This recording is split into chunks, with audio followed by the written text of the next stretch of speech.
ए बुढ़िया, ज्यादा खांसना मत और अपने कमरे से बाहर मत निकलना। आज मेरी सहेलियां आ रही हैं। चुपचाप कमरे में पड़ी रहना और ये ले दाल रोटी और खाकर चुपचाप पड़ी रहना।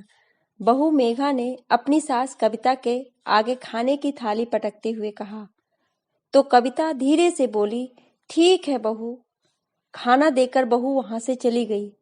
कविता ने थाली उठाई और उस 2 रोटी और दाल को देखने लगी और उसकी आंखों में आंसू आ गए। आज कविता का 75वां जन्मदिन है और मेघा का 30वां जन्मदिन है। वे आज उसी कमरे में बैठी है जिसमें कभी उसकी सास रहा करती थी। एक अंधेरी कोठरी जिसमें एक बहुत ही मध्यम सी रोशनी वाला बल्ब जल रहा था। घर में पकवान बनने की खुशबू आ रही थी। पूरे घर में तरह तरह के खाने की महक फैली हुई थी, परंतु कविता को उसकी बहू एक थाली में 2 सूखी रोटी और दाल देकर चली गई थी। उसे आज भी याद है कि आज के ही दिन जब उसका 30वां जन्मदिन था, जब उसने बहुत सारे पकवान बनाए थे और आज के ही दिन वह अपनी सास को वृद्धा आश्रम भेजने के लिए अपने पति से लड़कर अपने मायके चली गई थी। कविता आंखों में आंसू लिए वह 2 सूखी रोटी और दाल खा लेती है। कविता दिन रात अपनी सास को याद करती रहती है और पश्चाताप की अग्नि में जलती रहती है। कविता रो रही थी कि तभी उसके कानों में आवाज आती है, अम्मा, आप रसगुल्ला और समोसा दादी माँ को भी दोगी क्या? चुप कर, तुझे हर टाइम दादी माँ लगी रहती हैं। उस बुढ़िया को क्यों दूंगी? आज मेरी जन्मदिन की पार्टी है और मेरी सारी सहेलियां घर आएंगी। मैंने ये सब उनके लिए बनाया है, तेरी उस बुढ़िया दादी के लिए नहीं बनाया है। ठीक है मम्मा। मेघा की 7 साल की बेटी जब अपनी दादी को खाने की चीजें देने के लिए पूछती है तो मेघा उसे डांट देती है। कविता ये सुनकर फिर से अपने अतीत में डूब जाती है। जब उसकी बेटी रिंकू उससे अपनी दादी के लिए समोसे मांगती थी तो कविता उसे डांट देती थी। और किस्मत के खेल निराले हैं। आज समय और किस्मत वही खेल कविता के साथ खेल रहे थे। कविता अपने अतीत को याद करके तड़पती बिलखती रहती है। जो नीच कर्म उसने अपनी बूढ़ी सास के साथ किए, वही सब उसके साथ दोहराए जा रहे थे। कविता ने लड़ झगड़ कर अपनी सास को वृद्धाश्रम भेजा था। कविता का पति अजय भी अपना घर बचाने के लिए अपनी पत्नी के आगे मजबूर था और अपनी माँ को वृद्धाश्रम छोड़ आया था, जहां उसकी माँ की अपने बेटे की याद में तड़प तड़प कर कैंसर से मृत्यु हो जाती है। अजय अपनी माँ की मृत्यु के बाद चुपचाप रहने लगा था। जब अजय 2 साल का था तभी उसके पिता का देहांत हो गया था। उसकी माँ ने उसे बहुत मुश्किलों से पाला था। वह अपनी माँ से बहुत ज्यादा प्यार करता था। जब उसकी माँ की मृत्यु हो जाती है तो वह उसका जिम्मेदार खुद को मानने लगता है और अंदर ही अंदर घुटता रहता है। पश्चाताप की अग्नि उसे अंदर ही अंदर जलाती रहती है। अजय किसी से भी ज्यादा बातचीत नहीं करता था। काम से घर आकर भी वह अपने कमरे में चुपचाप बैठा रहता था। कुछ समय पश्चात कविता ने एक बेटे को जन्म दिया था जिसका नाम इन्होंने मानो रखा था। मानो जब 2 साल का था तभी अजय को दिल का दौरा पड़ने से देहांत हो गया था। कविता की तो जैसे दुनिया ही उजड़ गई थी। अपनी बेटी और बेटे के साथ बिल्कुल अकेले पड़ चुकी थी। अजय के जाने के बाद कविता पागल सी हो गई थी। अजय के देहांत का कारण उसकी माँ ही थी, क्योंकि वह अंदर ही अंदर टूट चुका था। अपनी माँ की मृत्यु का गम उसे हर समय खाए जा रहा था। वह बहुत ज्यादा मानसिक दबाव में रहने लगा था, जिसका परिणाम ये हुआ कि वह हमेशा के लिए चिर निद्रा में सो गया। जब तक अजय जीवित है तो कविता इस बात को समझ न सकी थी, किंतु अजय के जाने के बाद वह इस बात को समझ रही थी। उसने अपनी जिद के कारण अपने पति को खो दिया। अगर वह अपनी सास को आश्रम न भेजती तो शायद आज अजय उसके साथ होता। अजय अपनी माँ से प्यार करता था, किंतु अपनी पत्नी के आगे बेबस था। कविता के लिए अब पछतावे के सिवा कुछ ना बचा था। इतनी कम उम्र में विधवा हो गई थी। दोनों बच्चों की जिम्मेदारी उसके ही कंधों पर आ गई थी। उसने खुद मेहनत करके रिंकू और मानो की परवरिश की, दोनों को पढ़ाया लिखाया, काबिल बनाया। फिर दोनों के विवाह की चिंता सताने लगी। इसी बीच रिंकू को मोनू नाम का एक लड़का पसंद कर लेता है, जो अच्छे घर का संस्कारों का लड़का था। वह घर आकर कविता से उसकी बेटी का हाथ मांग लेता है, तो कविता खुशी खुशी अपनी बेटी का हाथ मोनू के हाथ में दे देती है। दोनों परिवार की सहमति से रिंकू का विवाह हो जाता है। मोनू की विदेश में नौकरी लग जाती है और वह रिंकू को लेकर विदेश चला जाता है। मोनू और रिंकू 2-3 साल में एक बार इंडिया आते हैं और रिंकू साल में एक आध बार ही माँ को फोन करती है। मानो ने हाल ही में बीटेक की परीक्षा उत्तीर्ण की थी। इसी दौरान उसके साथ में पढ़ने वाली मेघा से प्यार हो जाता है और अपनी माँ से मेघा के बारे में बात करता है, तो कविता भी खुशी खुशी हामी भर देती है। कविता ने ये सपने में भी नहीं सोचा था कि अब उसका अतीत उसके साथ खेल खेलने वाला है। बड़े अरमानों से घर सजाया, बड़े लाड़ चौ से मेघा को घर लाई, उसकी शादी की सारी शॉपिंग अपने हाथों से की, उसके लिए अच्छे अच्छे कपड़े लाई, अच्छे जेवर बनवाए, उसके लिए तरह तरह के पकवान बनवाए, उसके आगे पीछे घूमती, किसी काम को हाथ भी न लगाने देती थी। फिर कुछ दिन बाद वह खुशखबरी ने कविता को और अधिक खुश कर दिया। मेघा माँ बनने वाली थी कि कविता एक्सप्रेस ट्रेन की तरह हो गई। मेघा का पूरा ख्याल रखा। मेघा ने अस्पताल जाने को बोला तो मैं उसे अस्पताल में ले गई। अस्पताल मेघा को पसंद आया, किंतु कविता ये कह देती थी कि मुझे सब पता है, ये बहुत अच्छा अस्पताल है और बाकी मैं हूं ना, मैं सब अच्छे से संभाल लूंगी। और कविता ने अपनी पूरी कोशिश की और खूब मन से मेघा की सेवा की, किंतु मेघा का बच्चा बच ना पाया। भगवान को ऐसा ही मंजूर था, परंतु मेघा अपनी सास से अत्यधिक नफरत करने लगी। वह अपने बच्चे की मौत का जिम्मेदार अपनी सास को मानती थी और कहती थी, पहले अपने पति को खा गई, अब मेरे बच्चे को खा गई। मनहूस औरत है। और मानो भी अपने बच्चे की मौत का जिम्मेदार अपनी माँ को मानता था और अपनी माँ के साथ हमेशा बदतमीजी से पेश आता था। यही तो कविता ने अपनी सास के साथ भी किया था।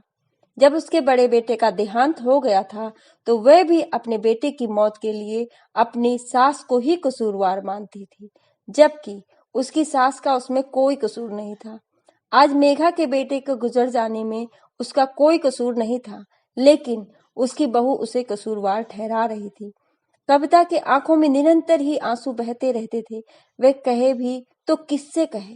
बहू को कहने का अधिकार तो क्या ही था, जब उसका खुद का बेटा इतनी बदतमीजी से पेश आता था।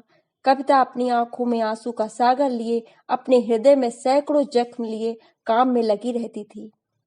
मेघा एक काम को हाथ नहीं लगाती थी। पूरा दिन सास को ताने मारने का ही काम था। कविता ने भी उससे कभी कुछ नहीं कहा। मेघा ने इसी बात का फायदा उठाना शुरू कर दिया। जब कोई इंसान किसी इंसान को इतना दिन बैठा कर खिला दे तो उसे बैठकर खाने की आदत लग जाती है। बस यही कविता के साथ हुआ।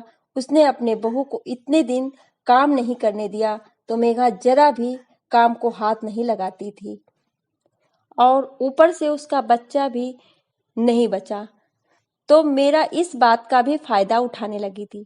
धीरे धीरे दिन गुजरते गए। कविता अब काम करते करते थक जाती थी। अब हिम्मत करके मेघा को किसी काम को बोलती तो तुरंत लड़ाई होने लगती। हार के कविता को ही सब काम करने पड़ते। एक तो काम की मार, ऊपर से तानों की मार सहन करके कविता समय से पहले बूढ़ी हो चली। उसे रह रहकर अपनी सास याद आती थी। जब जब भी मेघा उस पर अत्याचार करती तब तब कविता को अपनी सास याद आती। धीरे धीरे समय गुजरता जा रहा था। मेघा ने 2-3 साल के अंतर से 2 बेटियों का जन्म दिया। मेघा के आए दिन किटी पार्टी चलती रहती। कविता के हाथ पैर जवाब देने लगे थे। कविता 70 वर्ष की हो चली थी। उसकी बूढ़ी हड्डियों में इतनी जान न बची थी। वह बेबस लाचार सी हो गई थी। मेघा जबरदस्ती कविता से काम लेती थी। दिन बीत गए। कविता का शरीर दुबला पतला हो चुका था। उसकी खाल उसकी हड्डियों से चिपकने लगे थे। कविता अब 75 वर्ष की हो चुकी थी। अब कविता का शरीर काम करना बंद कर गया था। कविता का अब खांसी रहने लगी थी तो मेघा उससे और अधिक घृणा करने लगी। एक तो कविता से अब काम नहीं होता था और उसे खांसी भी बहुत ज्यादा थी, तो अब मेघा ने कविता से काम कराना बंद कर दिया था। अब मेघा कविता को कमरे में बंद रखने लगी थी। आज मेघा अपने जन्मदिन की तैयारी में लगी थी। एक से एक बढ़िया पकवान बनाने में लगी हुई थी। पूरे घर में पकवान की महक फैली हुई थी। कविता भी प्रतीक्षा में थी, शायद कुछ खाने को मिल जाए, परंतु हर बार उसका अतीत उसे डसने बैठ जाता था। उसे अपने सारे नीच कर्म याद आने लगे थे। एक बदकिस्मती कविता के साथ ही और थी कि उसकी दोनों पोतियां भी उससे प्रेम न करती थी। कविता की बेटी रिंकू तो अपनी दादी पर जान निछावर करती थी, परंतु यहाँ दुर्भाग्यवश कविता के नसीब में पोतियों का भी प्यार न मिला। पकवान की महक कविता को पागल किए जा रही थी। उसने मजबूरन अपनी पोतियों को अपने पास बुलाया और उनसे एक समोसा लाने को कहा। समोसा कविता को अत्यधिक पसंद था। उसको अपनी पोतियों को एक समोसा कहने में कोई संकोच न हुआ, परंतु कविता की पोतियां सुनकर भाग गईं। कविता मन महसूस कर रह गई, मानो भी अभी ऑफिस से नहीं आया था और मेघा की सब सहेलियां आने वाली थी, तो मेघा दोनों बेटियों को लेकर केक लेने निकल पड़ी। अब घर में कविता एकदम अकेली थी। जब उसे किसी की आवाज न आए तो उसने कमरे से बाहर झांक कर देखा तो कोई नहीं था। समोसे की महक उसकी नाक को बार बार छू रही थी। वह फिर से कमरे में खाट पर बैठ गई, फिर खड़ी हुई, आगे बढ़ी, फिर पीछे हट गई, फिर सोचने लगी एक समोसा खा ही लेती हूँ, क्या जाता है, और धीरे धीरे कमरे में बाहर आई और किचन में देखा, वहां बहुत से एक पकवान रखे थे। देखकर कविता के मुंह में पानी आ गया। उसने बस एक समोसा उठा लिया और जल्दी से कमरे में आ गई और आराम से बैठकर समोसा खाने लगी। जब पूरा खा लिया तो मेघा केक लेकर घर आ पहुंची। 5 मिनट में ही सभी सहेलियां भी आ चुकी। मेघा उनसे मिलकर बहुत खुश हुई और सबको आराम से कमरे में बैठा दिया। उनको पानी वानी पिलाया। समोसा खाने के बाद कविता को और अधिक खांसी छूट गई। सुनते ही मेघा खून में उबाल आ गया। दौड़ी दौड़ी कविता के कमरे में आ पहुंची और तीखे लहजे में कहने लगी, बुढ़िया, तुझे मना किया था ना खांसने को, तुझे समझ नहीं आती, मेरी नाक कटा कर मानेगी तू, चुप कर बैठ जा, नहीं तो मुझसे बुरा कोई नहीं होगा। और कविता को धमकी देकर अपनी सहेलियों के पास पहुंच गई। खूब हंसी मजाक चली, डांस हुआ, फिर खाना खाने की बारी आई। जैसे ही मेघा किचन में घुसी और सामान लाने लगी तो देखा एक समोसा कम है। मेघा ने गिन कर बनाए थे। देखते ही ज्वालामुखी फूट पड़ा। सीधा सास के पास आई और गुस्से में बोली, अरे बुढ़िया, तेरी हिम्मत कैसे हुई समोसा खाने की? मैं जरा सी देर बाहर क्या गई, तूने समोसे की चोरी कर लिया। कविता को दोनों हाथों से भींच कर बोले जा रही थी। तभी उसकी सहेली ने आवाज लगा ली तो कहने लगी, आज देखना तू तेरा क्या करती हूँ। मेघा ये कहकर सहेली के पास चली गई। वहां से एक सहेली को अपने साथ किचन में लेकर आ गई और सब सामान लगा दिया। सब खाने में मस्त हो गई और मेघा की तारीफ करने लगी। तभी मानो भी आ पहुंचा। सबकी पार्टी देखकर खुश हो उठा और सबके पास बैठ गया। इधर कविता अपनी बेबसी, लाचारी और अफसोस में बैठी थी और मेघा ने उसे अपने हाथों से इतना तेज भींचा था कि उसके शरीर दुखने लगा। कविता की आंखों में आंसू बहे जा रहे थे। उसे अपना अतीत याद आ रहा था। उसे इस बात का डर था कि कहीं मेरे नीच कर्म एक एक करके मेरे सामने आ रहे हैं, अब मुझे भी आश्रम न जाना पड़े। जैसे जैसे पार्टी खत्म होने का समय आ रहा था, वैसे वैसे कविता का हृदय गति तेज होती जा रही थी। उधर खूब हंसी मजाक की आवाजें आ रही थी, इधर कविता का दम घुटे जा रहा था। जब सहेलियों के जाने का समय आ गया, मेघा और मानो ने सबको अलविदा कहा और घर के अंदर आए। अंदर आते ही मेघा ने उसकी माँ के खिलाफ उसके कान भर दिए। मानो और मेघा कविता से नफरत करते थे। वह तो उनके घर एक किराएदार के समान रह रही थी। वह दोनों अपने बच्चे की मौत का जिम्मेदार कविता को ही ठहराते थे। उन्हें तो मौका चाहिए था उसे ताने मारने का। समोसे की बात को लेकर मेघा ने मानो के ऐसे कान भरे कि वह गुस्से में अपनी माँ के कमरे में गया और बदतमीजी से पेश आया और गुस्से में चिल्लाकर कहने लगा, बस हुआ बुढ़िया, अब तेरी जगह घर के अंदर नहीं घर के बाहर है। अपना सामान इकट्ठा कर ले, कल सुबह ही मैं तुझे वृद्धाश्रम छोड़ आऊंगा। ये सुनते ही कविता थर थर कांपने लगी, उसका सिर चकराने लगा। वह कहने लगी, बेटा ऐसा मत कर, आज के बाद मैं कुछ नहीं करूंगी। तुम लोग जैसा कहोगे मैं वैसा ही करूंगी। मुझे वृद्धाश्रम मत भेज बेटा। गुस्से में बोला कि मैं अब तुझे इस घर में नहीं रख सकता। सुबह को तैयार रहना, मैं तुझे वृद्धाश्रम छोड़ आऊंगा। और ये कहकर बेटा कविता के कमरे से बाहर निकल जाता है। कविता के सर पर तो मानो आकाश टूट पड़ा। उसे धरती हिलती हुई महसूस हो रही थी। आज उसे इस बात का एहसास हो गया था कि जब किसी को वृद्धाश्रम भेजा जाता है तो उसे कैसा महसूस होता है। आज वह ये सब खुद महसूस कर रही थी।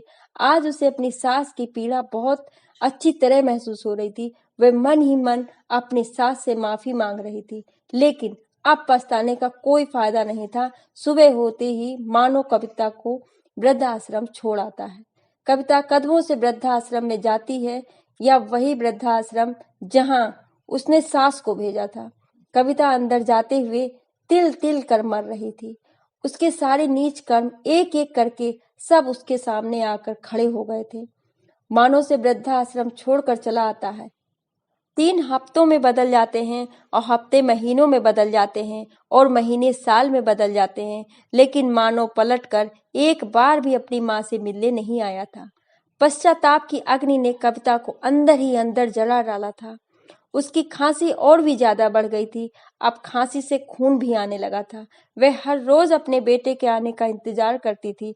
उसका पति अजय तो अपनी माँ से प्यार करता था और वह अपनी माँ से मिलने वृद्धाश्रम आता रहता था, परंतु मानो अपनी माँ से प्यार भी नहीं करता था और एक बार भी अपने माँ से मिलने नहीं आया था। मानो का इंतजार करते करते एक दिन कविता को खून की उल्टी होती है और वह उस दुनिया को छोड़कर चली जाती है, परंतु जाने से पहले एक पत्र लिखकर समाज को संदेश देती है, जिसमें लिखा था, मेरा नाम कविता है, मैं एक अच्छे संस्कारी परिवार से थी, परंतु मैंने अपने मन में अपनी सास के प्रति घृणा को जन्म दे दिया। मेरे बेटे की मौत प्राकृतिक थी, परंतु मैंने उसका सारा इल्जाम अपनी सास के सर पर डाल दिया। मैंने अपनी सास के साथ बहुत गलत व्यवहार किया। अपनी सास को अच्छा खाना नहीं देती थी, अपनी सास की सेवा नहीं करती थी, और तो और अपनी बेटी को भी अपनी सास के पास नहीं जाने देती थी। मैंने अपने पति को जानबूझकर विवश किया कि वे मेरी सास को वृद्धाश्रम छोड़ाए। मेरे पति अपनी माँ से बहुत प्यार करते थे, परंतु मेरे दबाव के कारण उन्हें अपनी माँ को वृद्धाश्रम छोड़ना पड़ा और वृद्धाश्रम में ही मेरी सास की मृत्यु हो गई। अपनी माता के गम में मेरे पति बीमार रहने लगे और मानसिक दबाव में रहने लगे, जिस कारण से मेरे पति का आकस्मिक मृत्यु हो गई। जो भी नीच कर्म मैंने अपनी सास के साथ किए थे, वही नीच कर्म मेरे साथ भी किए गए। मैं मरने से पहले अपने सभी नीच कर्म को स्वीकारना चाहती हूँ, ताकि मेरी आत्मा को थोड़ी सी शांति मिल सके। मेरी सभी बहू बेटियों से विनती है कि अपनी सास माता पिता के साथ अच्छा व्यवहार करें, उनके साथ कभी कोई नीच कर्म ना करें, क्योंकि भगवान सब देखता है और हमारे कर्म लौटकर हमारी ओर ही आते हैं। अपने सास से मैं हाथ जोड़कर क्षमा मांगती हूँ और अपने किए पर बहुत लज्जित हूँ। इस पश्चाताप की अग्नि में मैं 45 साल से चल रही हूँ। भगवान ने अब मुझे मुक्ति दे। आप सभी से मेरी एक विनती है कि मेरे लिए भगवान से प्रार्थना करें कि भगवान मेरे पाप क्षमा करें। जिसमें भी ये पत्र पढ़ा, उसी की आंखें नम हो गईं और सभी भगवान से अपने पाप की क्षमा याचना करने लगे। मानो को सूचना दे दी थी कि उसकी माँ का देहांत हो चुका है। कविता के क्षमा याचना करने और संसार को छोड़ देने के बाद भगवान ने मानो और मेघा के हृदय में अपनी माँ के लिए थोड़ी सी दया पैदा कर दी थी। वृद्धाश्रम आए और अपनी माँ का क्रियाकर्म किया। जब उन दोनों ने अपनी माँ का लिखा हुआ पत्र पढ़ा तो वे हैरान रह गए। उन्हें भी तो अपनी माँ के साथ अच्छा नहीं किया था। उन्होंने फौरन ही भगवान से अपने पापों की क्षमा याचना की। अब उन दोनों को भी पश्चाताप हो रहा था। उनकी माँ तो अब इस दुनिया को छोड़कर जा चुकी थी, तो उन्होंने फैसला किया कि वह अपनी छुट्टी के दिन आश्रम आकर वृद्ध लोगों की सेवा किया करेंगे, ताकि उनके पापों का पश्चाताप हो सके और उनके साथ ऐसा ना हो जो उनकी माँ के साथ हुआ है। इस कहानी से हमें यही सीख मिलती है कि हमें कभी किसी के साथ भी नीच कर्म नहीं करना चाहिए, क्योंकि हमारे कर्म लौटकर हमारी ओर ही आते हैं और यही नियति का नियम है। आशा करती हूँ कि ये कहानी आपको अच्छी लगी होगी। इस कहानी में आपकी क्या राय है हमें कमेंट करें और नए हैं तो सब्सक्राइब जरूर करें। Thank you.